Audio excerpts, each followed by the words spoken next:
Olá, tudo bem? Eu sou Mustafa Muniro, sou aluno da Unipampa no campus aqui Rio Grande do Sul. Para este ano no CIEP e na categoria de Pesquisa, Inovação e Iniciação Científica, trago o trabalho titulado Exercício Típico Corrente em Drosófilo monogáster, atuando na regulação da via P38-MAP-NRF2, regulador do sistema glutatiônico. Para falarmos necessariamente dos efeitos do exercício físico, nós primeiro temos que citar o seu antagonista, que é o sedentarismo.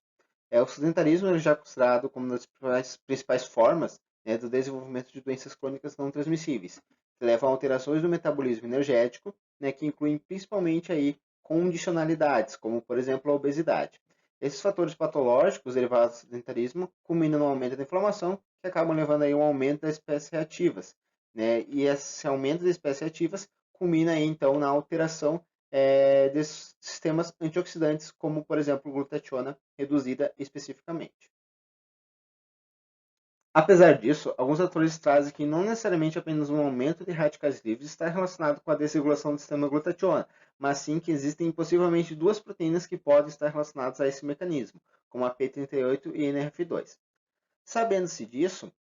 a gente consegue verificar na literatura já que o exercício físico ele acaba regulando muito os níveis de glutationa, aumentando seus níveis, restaurando, por exemplo, a atividade de enzimas que são essenciais ao funcionamento da glutationa. O exercício físico ele altera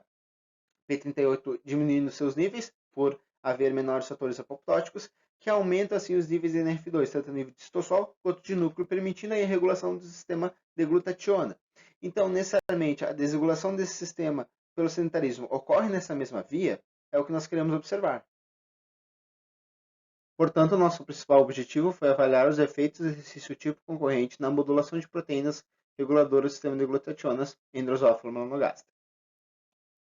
Para isso, nossa metodologia, nós utilizamos moscas Drosophila melanogaster, divididos em 3 grupos: controle, moscas com limitação de movimentos, que é um modelo de sedentarismo em Drosophila melanogaster, onde elas tinham metade do espaço em que viviam em relação aos demais grupos, e exercício físico, um modelo de exercício físico em moscas foi induzido através desse equipamento patenteado pelo grupo de pesquisa, a qual induz continuamente o movimento de geotaxia negativa nesses animais, fazendo com que a mosca fosse em direção à luz, que é um comportamento inato a este animal, constantemente produzindo assim o movimento desse animal. Isso tudo durante 7 dias foi protocolado nesta tabela aqui.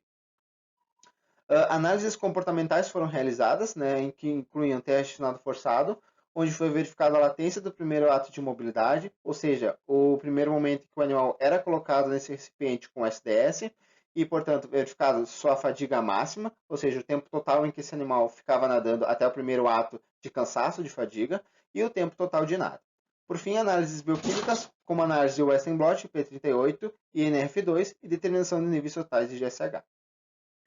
Nossos resultados demonstraram que, nos parâmetros de nado forçado, o grupo exercício, tanto na latência até o primeiro ato de mobilidade, ou seja, de fadiga, quanto tempo total de nado, houve um aumento em relação ao grupo controle e MLM, enquanto que nos dois parâmetros, MLM, houve uma diminuição em relação ao controle. No nosso resultado de P38-MAP, nós verificamos que a razão de P38 fosforilada e não fosforilada, o grupo exercício teve uma diminuição nesses níveis em relação ao controle e MLM, enquanto o MLM teve um aumento em relação ao grupo controle. Nossos resultados de NRF2, tanto a nível de citosol quanto de núcleo, nos indicam que o exercício teve um aumento nos níveis dessa proteína em ambas as porções em comparação ao grupo controle e MLM, enquanto que MLM teve uma diminuição em relação ao grupo controle.